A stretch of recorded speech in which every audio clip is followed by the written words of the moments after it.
Bonjour et bienvenue dans cette vidéo dans laquelle je vais vous montrer une astuce beaucoup plus merveilleuse. L'astuce que je vais vous montrer dans cette vidéo, c'est comment utiliser les données que vous avez collectées dans Google Forms, comment vous pouvez pouvoir les utiliser dans SPSS. C'est très facile et c'est beaucoup plus pratique. Ça facilite vraiment la lisibilité, la compréhension des données et surtout la présentation des données que vous pouvez mettre dans vos rapports ou soit dans vos travaux scientifiques. Voilà, c'est ce que je vais vous montrer dans cette vidéo. Voilà, les données que je vais vous montrer, elles sont là. J'ai renommé ça. J'ai renommé ces données.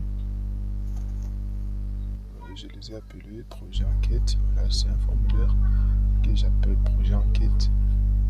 Voilà, c'est un formulaire contenant 033 réponses, 33 répondants. Voilà, c'est pour prendre les formulaires en fait de l'utilisation SPSS, il faut cliquer là-bas sur les Google Sheets. Voilà, les Google Sheets est déjà ouvert dans les navigateurs et je vais directement les télécharger. Pour les télécharger, c'est très simple. Il faut venir ici dans le menu fichier. On clique sur le menu fichier. Les différentes options apparaissent. Et quand les options apparaissent, on va seulement cliquer sur l'option télécharger. Et en cliquant sur l'option télécharger, on va directement choisir le menu. L'option qui est compatible avec SPSS. Je préfère utiliser Microsoft Excel, le format. L'extension XLSX, c'est ce que j'aimerais télécharger.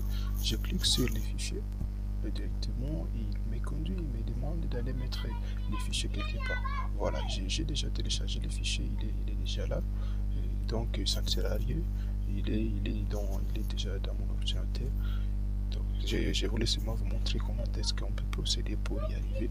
Voilà, vous savez déjà comment les télécharger. Quand vous le téléchargez, vous pouvez déjà choisir le menu, l'endroit, l'emplacement où vous pouvez mettre votre fichier. Moi, il est au bureau. Je l'appelle projet enquête. Voilà, ça ne sert à rien de le mettre. Donc, je peux me manier. Voilà, et après, c'est là la partie qui va suivre. C'est maintenant d'aller importer les données dans SPSS. Voilà, j'ai déjà ouvert SPSS. Voilà, c'est ça l'espace de travail de SPSS. Voilà, pour importer les fichiers, c'est aussi simple. Il faut seulement aller ici dans les menu fichiers. Dans les menu fichiers, il y a différentes options qui apparaissent, toutes les options d'ailleurs. Elles apparaissent là-bas. Et là, moi, je vais aller dans le menu ouvrir. En ouvrant, il y a soit les projets, soit vous allez commencer à zéro. Les données, ici, moi, je vais importer les données parce qu'elles sont déjà prédéfinies. Ici, on me ramène directement à les disques durs dans mon ordinateur. Moi, j'ai mis les fichiers, c'est au bureau, rappelez-vous.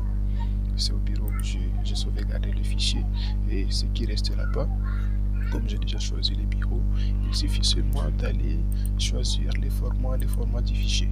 Voilà, par défaut c'est le format SAV. Le SAV c'est le format des SPSS par défaut. Et donc moi j'ai choisi, j'ai les SAV, je laisse dans XLS, je vais Excel barre extension XLSX. Voilà, c'est là. Et là, tous les fichiers qui sont de ces formats là, ils sont là et je préfère utiliser, vous rappelez, c'était le projet enquête. J'ai double-clic sur le projet enquête. Le projet enquête où ça présente une petite erreur. Est-ce que c'est ça les fichiers? Je peux réessayer. Données. J'ai choisi XLSX. Projet enquête. Les fichiers, nous l'avons regardé. Voilà, le projet enquête, c'est normalement ça. Voilà. Après là-bas, vous allez la petite fenêtre va s'ouvrir et vous n'avez pas à vous inquiéter concernant cela. Vous pouvez déjà valider OK. Et directement, les données vont directement s'ouvrir. Voilà, c'est déjà OK. Vous voyez, vraiment, c'est déjà bon. Les données sont déjà bien codifiées, bien codées dans la SPSS, ce qui fait vraiment du mal pour les utilisateurs de SPSS. Voilà, avec cette procédure, voilà, ça me permet de bien codifier les données d'une manière beaucoup plus simple. Et là, je peux me dire que je vais supprimer l'option dont je ne vais pas utiliser. Voilà, dans les données que je ne vais pas utiliser, comme par exemple commentaires, je n'ai pas besoin de dates, je supprime, je clique droit et je supprime directement. Est-ce qu'il y a une autre option que je n'aimerais pas utiliser, ici? Il doit y avoir une option un peu vide, voilà, les V29, je supprime aussi. Et après cela, toutes les données sont déjà bien, les données sont déjà là. Donc ce qui reste, c'est seulement d'analyser. Pour analyser, vous savez déjà comment est-ce que ça fonctionne, j'espère. Vous savez comment ça fonctionne. Il faut aller dans le menu analyse et analyse statistique descriptive. Et moi, j'aimerais prendre les fréquences pour que je puisse voir les différents tableaux, les fréquences, les pourcentages des différents enquêtes. Voilà, je mets fréquence. Et la fréquence de toutes les questions sont là.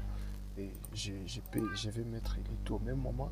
Je clique là-bas, je fais CTRL A et puis je déplace toutes les variables dans cette case là-bas, en fait qu'elles soient traitées. Et maintenant, pour trouver maintenant les tableaux, les graphiques, il faut venir seulement ici dans les graphiques. Et là-bas, je peux déjà choisir les types de graphiques que j'aimerais utiliser. Voilà, je vais utiliser les graphiques circulaires, donc qui ont la forme ronde, les graphiques circulaires. Et là, je peux choisir aussi, je vais vouloir avoir les pourcentages. Donc, non seulement les fréquences, mais les pourcentages. Là, je peux suivre, je peux poursuivre et après avoir poursuivi, je peux déjà valider en cliquant sur OK. Et les données vont déjà se traiter. Voilà, encore le traitement. Et voilà, les données sont déjà magnifiques. C'est tellement magnifique. C'est vraiment, tu vois. Et là, vous avez déjà toutes vos données. Toutes vos données sont déjà là. Voilà, l'âge, what is your age. Voilà, il suffit seulement si vous avez besoin de ces tableaux, il suffit de venir les prendre. Vous les doublez, vous cliquez là-bas, vous faites les clics droits et vous copiez les tableaux. Vous copiez les tableaux et facilement vous pouvez aller les coller partout là où vous voulez. Voilà, vous pouvez aller les coller partout là où vous voulez. Et voilà, vous pouvez CTRL V et vous avez votre tableau que vous pouvez commenter, vous pouvez dire tout ce que vous voulez. Si c'est un travail scientifique par exemple, je peux dire la tranche d'âge de ces enquêtés, voilà, vous pouvez dire n'importe quoi que vous voulez. Mais voilà, vous avez déjà toutes les données. C'est ce que j'aimerais vous présenter dans cette vidéo et j'espère qu'elle vous sera utile pour codifier pour l'utilisation de Google Forms et SPSS. C'est ce que j'aimerais vous présenter dans cette vidéo. Merci.